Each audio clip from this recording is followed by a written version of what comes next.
Today, we're diving into one of the most tragic and defining issues in the United States, gun violence. But our source material for this explainer puts forward a really challenging and, for many, a pretty disturbing idea. It argues that the daily carnage we see on American streets isn't just random chaos. Instead, it's the logical, brutal outcome of a system that's mirroring its foreign policy right here at home. So yeah, let's get into it. The source material kicks off with this quote to frame the problem not as a possibility, but as an absolute certainty. It's not about if another shooting will happen, but when. This really sets the stage for our analysis today, which is going to go way beyond the headlines to look at the entire machine of violence, from how a single neuron fires in the brain, all the way up to how billions of our tax dollars are spent. All right, so here's our roadmap for this explainer. First up, we'll look at the sheer scale of the crisis in a section we're calling an American epidemic.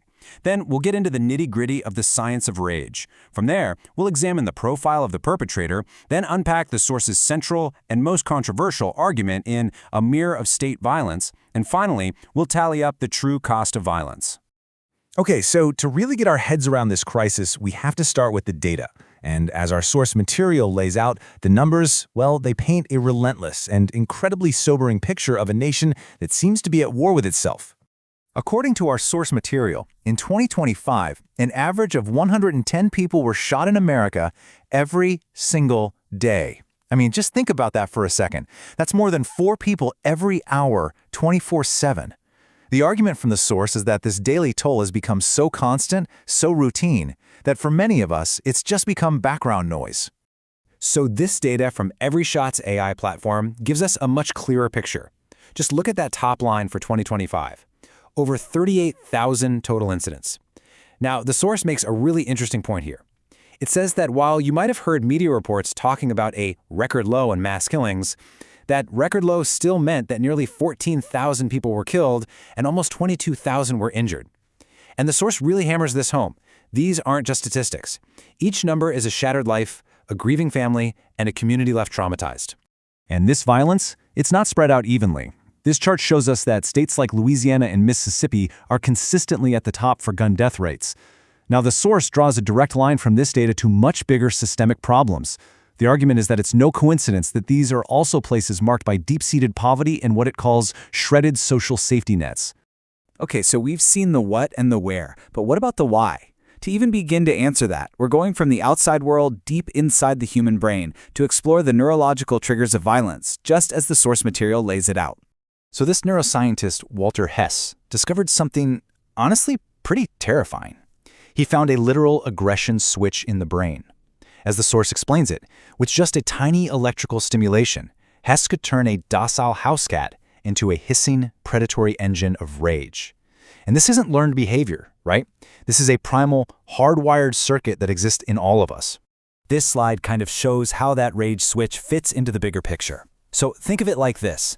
The hypothalamic attack area is the accelerator, but our brains also have brakes, that's the prefrontal cortex, and they have a threat detector, the amygdala. The source explains that in many violent offenders, the glitch is just this perfect storm. The brakes are weak from things like chronic stress, and at the same time, the threat detector is way too sensitive.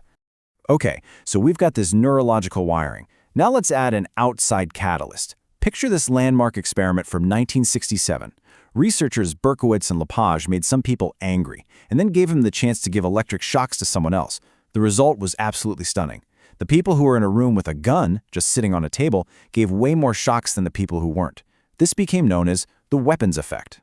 So what's the big takeaway here? It's that a firearm is never just a neutral object. It's a psychological cue. It primes the brain for aggression. And in a country where, according to the source, 47% of homes have a gun, that weapons effect becomes this constant, invisible factor in millions of daily interactions. This brings us to the work of a researcher named Jens Ludwig. He argues that something like 70 to 80% of murders aren't planned out. They're the result of what's called System 1 thinking, which is basically your brain's autopilot. It's your fast gut reaction mode. So an argument escalates, rage takes over, and if a gun is right there, that fleeting moment of System 1 collapse can turn into a tragedy you can never take back.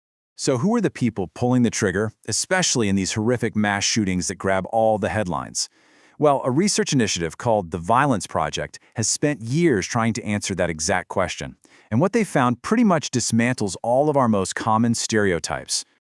The data from the Violence Project really goes against that monstrous outsider myth. First off, perpetrators are overwhelmingly male. We're talking 98%. Now look at that second line. A staggering 70% have a history of childhood trauma. And this is crucial. Over 80% show clear signs of being in a crisis beforehand. It's called leakage. Suicidality is also a huge factor. The source's main point here is that these aren't monsters. They are almost always insiders, students, coworkers, neighbors, who are in deep, recognizable pain. Now get ready for this number because it's a tough one. In 4 out of every 5 school shootings, at least one other person knew what the attacker was planning to do. The source argues this isn't a failure of intelligence, it's a failure of community. The warning signs are almost always there. What the research calls the final cry for help. It's often heard, but it's not understood, or it's not acted on. And this failure of community, this inability to act on these clear warnings, this brings us to the most provocative, the most controversial argument in our source material. The source suggests that this isn't just a failure at the local level, but that it actually reflects a much larger national mindset. It argues that to really understand gun violence at home, we have to hold it up like a mirror to the nation's actions on the world stage. And just to be crystal clear, what follows is the source's thesis, and we're presenting it here for analysis. This is the central question the source forces us to confront. The argument it makes is that a government that normalizes and exports mass violence abroad can't really be surprised when that same logic of violence echoes back home. It's a deeply uncomfortable idea, for sure, but it's a critical part of this analysis. To build its case, the source presents this table, and it's a really stark comparison. On one side, you see the sale of thousands of JDAM bomb kits to a foreign military. On the other, the cancellation of $819 million in violence prevention grants right here at home. The source then points out that the leading cause of death for American children is firearms, and it draws a direct parallel to the deaths of children abroad from US-made weapons.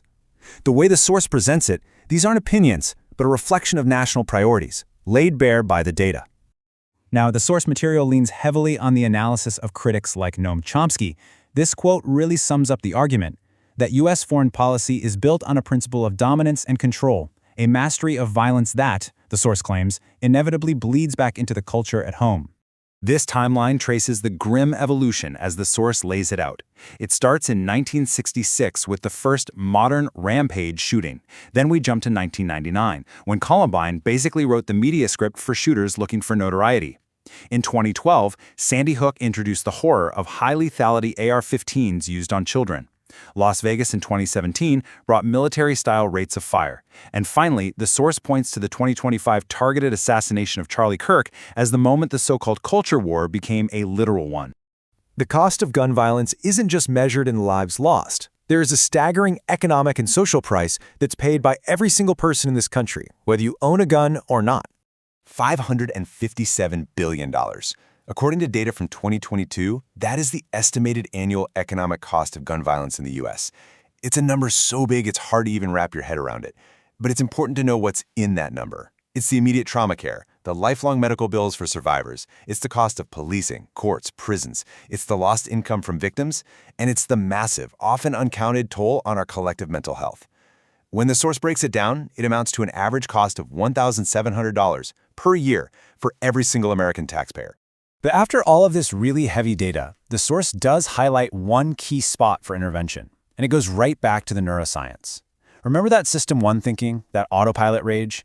Research suggests that the overwhelming impulse for most gun violence happens in an incredibly short period, a 10-minute window of cognitive collapse. And here's the key takeaway. That fleeting moment is also a window of opportunity. If you can design an intervention, whether it's a waiting period, a phone call from a friend, a violence interrupter, that just breaks that circuit, that interrupts that 10-minute window, the source argues the violence isn't just delayed. In many cases, it can be stopped entirely. We'll end with the source's final, provocative statement. It's a haunting challenge, one that asks us to see violence not as a series of separate, isolated events, but as one deeply interconnected story. And it leaves us with the source's profound question. Can a nation that acts as the world's leading arms dealer ever truly find peace within its own borders? Thank you for watching.